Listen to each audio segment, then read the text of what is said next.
Okay, so I have here two Hakko, Hakko, inverted commas, FX-888D soldering stations. And one of them is Hakko, in that it is a genuine, real Hakko product purchased from one of their Australian distributors. And the other one is a Chinese copy, a fake, purchased from eBay. Now, there's a bit of a problem for Hakko at the moment in that the market is absolutely saturated with these fake copies of their products, and often, as in the case of this one, they're pretty good copies. Actually, they're pretty convincing. In the case of this one, the 888D. If you weren't particularly familiar with Hakko products, or you didn't have another one to compare to, or you just didn't know what to expect, you wouldn't really know any different, and you would have one of these fakes. The problem with that is that if something goes wrong, or if something in the construction is not properly constructed, there's a grounding issue or something like that. You, at the very least, you have a difficulty in getting a replacement and getting service from Hakko, and at the very most, you can die from electrocution. So it is definitely a big problem. The other interesting thing about these is that these, and I'll tell you now. So this is the genuine one here on the right. This is the fake one on the left. These copies tend to sell for about the same price as the genuine ones anyway, which is strange. So you're not, by purchasing a fake one, you're not actually saving anything, and by making the effort to get a real one, you're not losing anything. So my first word of advice on this is to do not purchase Hakko products, this iron or otherwise, from eBay. The exception to that is if a couple of the Australian distributors do have eBay stores. So if you're purchasing from them, that is okay, because you'll be sure to get a real product. But just about anywhere else, any other eBay seller or store, you're pretty much destined to get one of these fake units. So I'm just going to make this short video to just go over some of the differences between the two, because some of them are quite subtle, in that aesthetically they it all looks pretty similar. So I'm going to go through each of the components, and I'll explain the differences. So the first part is the actual iron, the pencil itself. And in the case of comparing the two, this is probably the thing that's most difficult to to tell the difference, because they're quite similar. There are some small differences though that you should be able to figure out. The fake one, I'm not sure if you kind of see it when I get it in the light there. The fake one is made of this cheaper, more shiny plastic, and the genuine iron will be kind of more of a matte plastic. This is the actual ESD safe material, which means essentially it's a conductive plastic, which in short is more of a safe thing when you're working around small electronic components and whatnot. I can't imagine that the plastic used on this fake one is of a similar is ESD safe. That goes for the whole product itself, even though it does have that label that they've copied there. So a few of the differences here. Probably the most noticeable one is with the grip. So I'll just bring it up here and focus that for you. So on the genuine iron, the grip is a little lower down, right? As you can see there. And on the fake one, it kind of covers this this knob here, which is used to disassemble the iron to get to the heater element and whatnot. But yeah, so the grip is a little further down. It's also, on the fake one, it's a bit of a, I don't know, it's a different grip material. They feel fairly similar, but the grip on the fake one is it's almost a little bit sticky or something like that. So that, yeah, that's the first difference you'll be able to tell. The grip on the fake one covers that knob a little bit like that. The second difference is with the tips. I'll bring this right as close as I can for you here. So if you can see the tips there, this is the genuine one here. The tip on the genuine one is a finer point. It's about 1 mil point, whereas the one that tends to come with these copies is a little bit thicker. It's 2 mil, maybe 1.5 at the best. So that's another difference. If we take apart we take the sleeves off here. The other difference, I don't want to lose that tip there. There we go. Another one of the differences here is the fit of the tips onto, so you've got the ceramic heating element there, and you've got the tip kind of fits over the top of that. On the genuine iron here, that's a really snug fit. There's almost no room for movement there whatsoever. That's really flush against that heating element. Whereas on the fake one, I have seen worse than this. This is a better done than normal job. I'm not quite sure how to word that, but even so, there's a bit of tip wobble there. It's not quite flush against that heating element. It's not too much of a problem in using it. It just means that it's not as thermally efficient, essentially, because there's a bit of an air gap between. But that's a difference to look out for. I'll pop these back on. Another one of the differences is, in fact, I'm going to take one of these off to show you again. On the tips themselves, I doubt. Oh, you can kind of see that. That's impressive. There we go. So you'll see both of the tips. This is the genuine one. Are serialized. They've got they're printed with a serial number, the tip model, and the Hakko brand.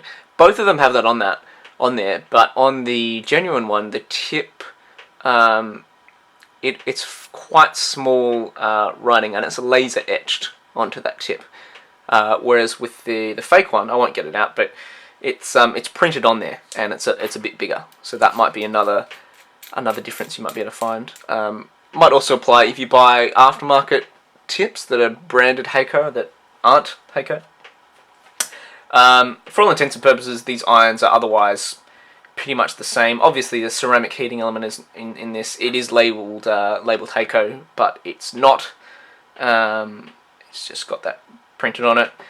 But they both have nice flexible silicon cables. So other than that, they're pretty much the same. So that's the first thing in regard to the irons. The second part, and perhaps the most aesthetically obvious part to tell the difference between, is actually the soldering iron stand.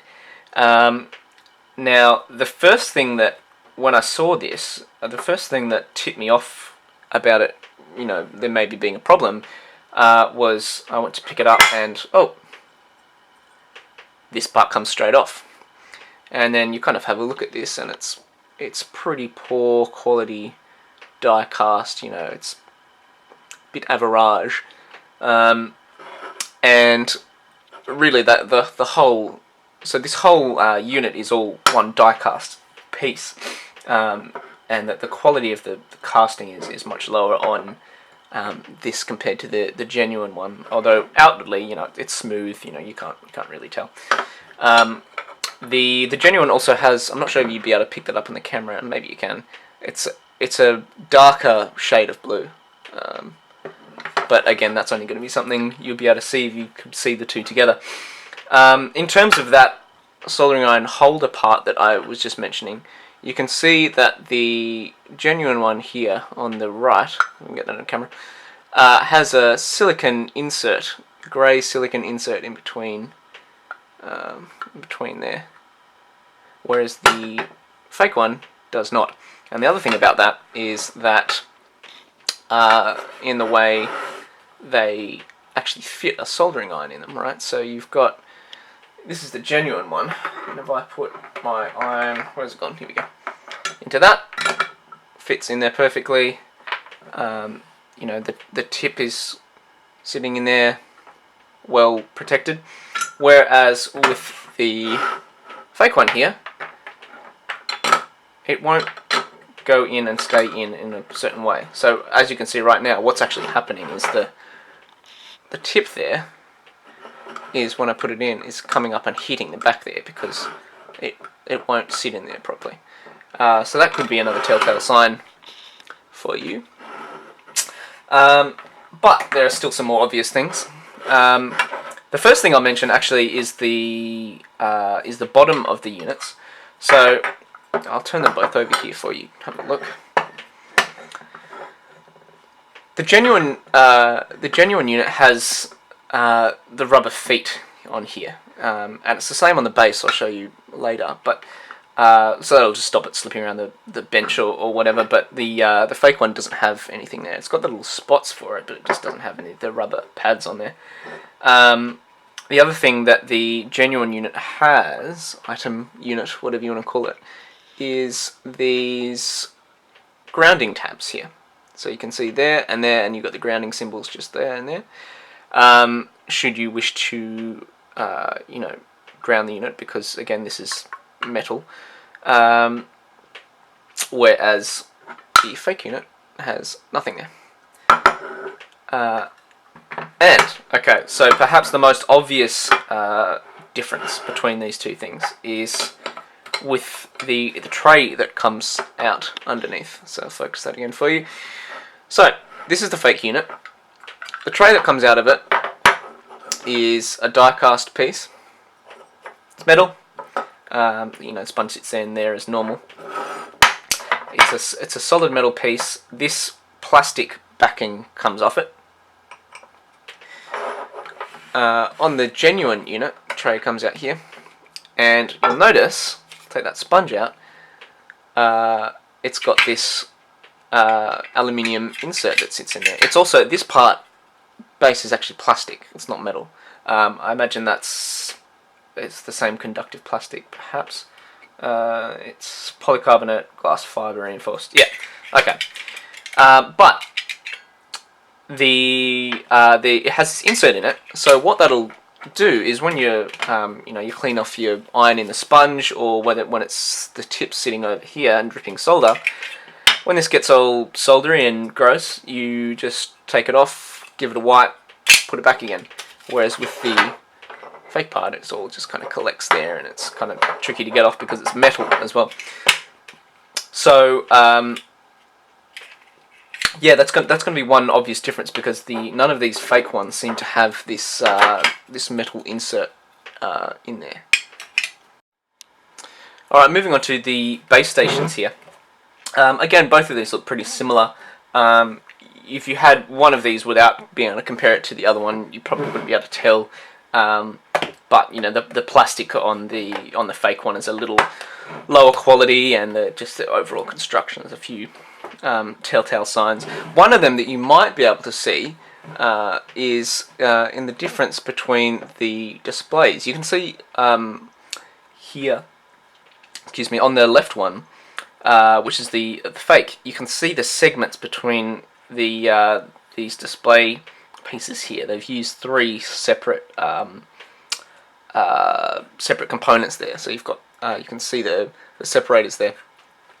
Whereas on the genuine one, it's one screen. You can there's still separation lines, but it's much less you know, obvious than that. Other than that, the first thing I would look at if you have one of these is the bottom. This is what the bottom plate of a Phaco, let's call it, looks like. You've got a sticker here.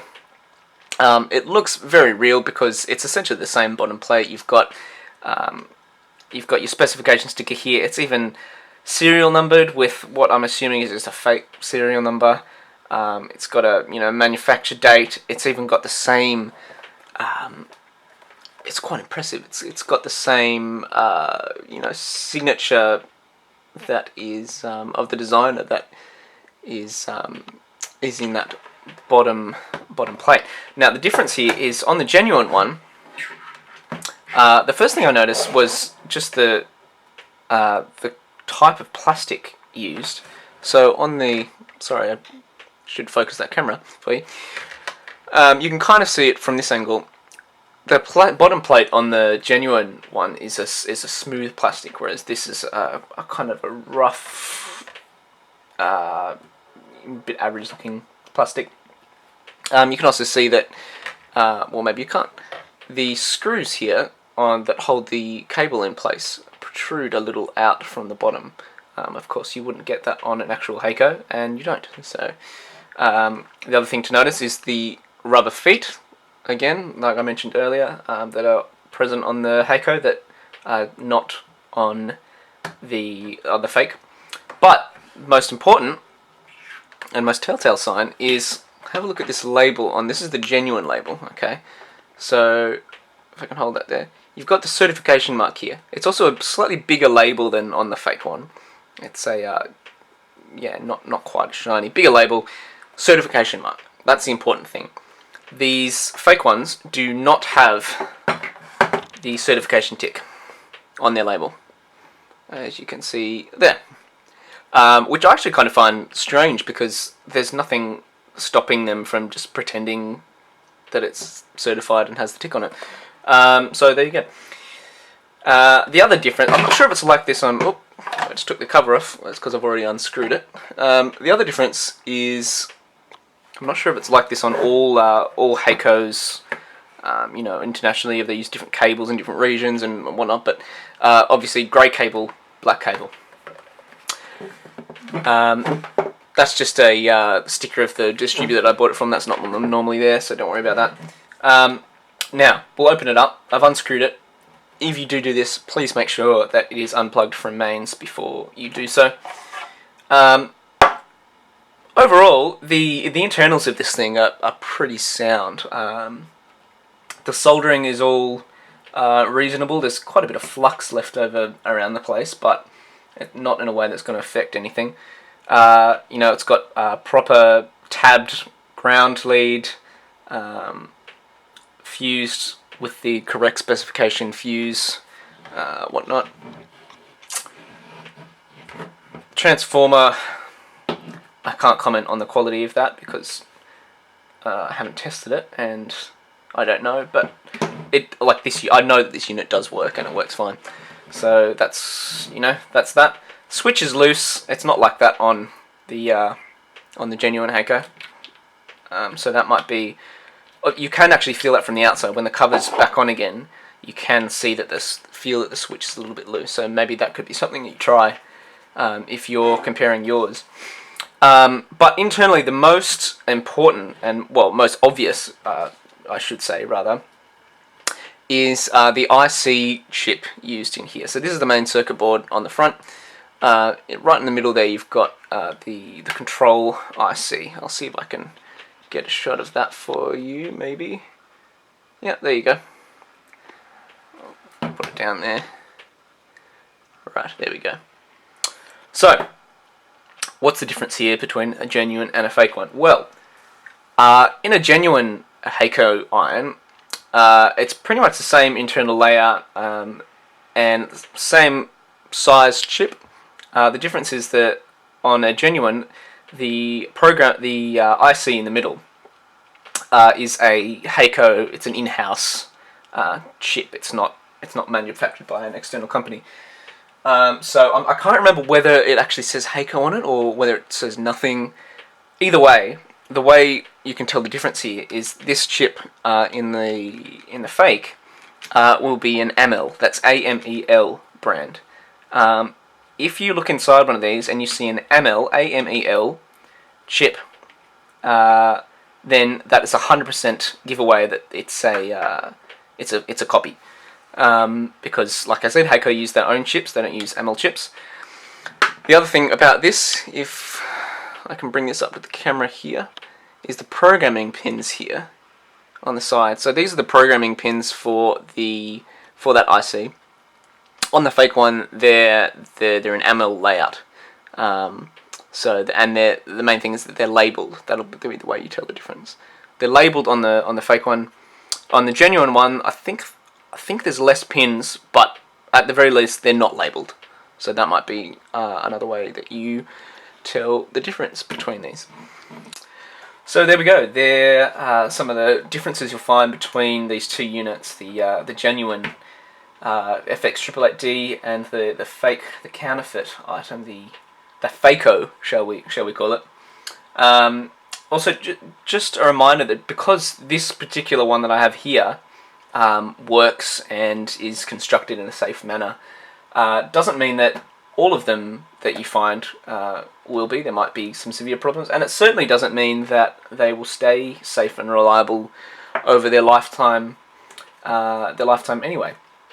So, plus, if you're purchasing one of these, you're doing financial damage to Hakko themselves, which is a great company. They make some good products. So, and like I said at the beginning, you're actually not spending any more money to get a genuine unit most of the time anyway, because they sell for the same price. So, if you've realised that you do have one of these fake items, if you bought it off eBay fairly recently, then eBay has a fairly robust returns or refund, should I say, policy for things like counterfeit items and whatnot, where you'll be able to get a full refund and usually keep the original item as well, so it doesn't get sent back and resold essentially. So I would try get on that as soon as possible if you do have one of these. If not, hopefully this video has persuaded you to try and buy a genuine unit anyway, and giving you some information on that. If you do have one of these and you have any more questions or like things you want to clarify or need help determining whether it is genuine or not, feel free to leave me a comment or send me a message or something like that, and I'll be happy to help you out with that.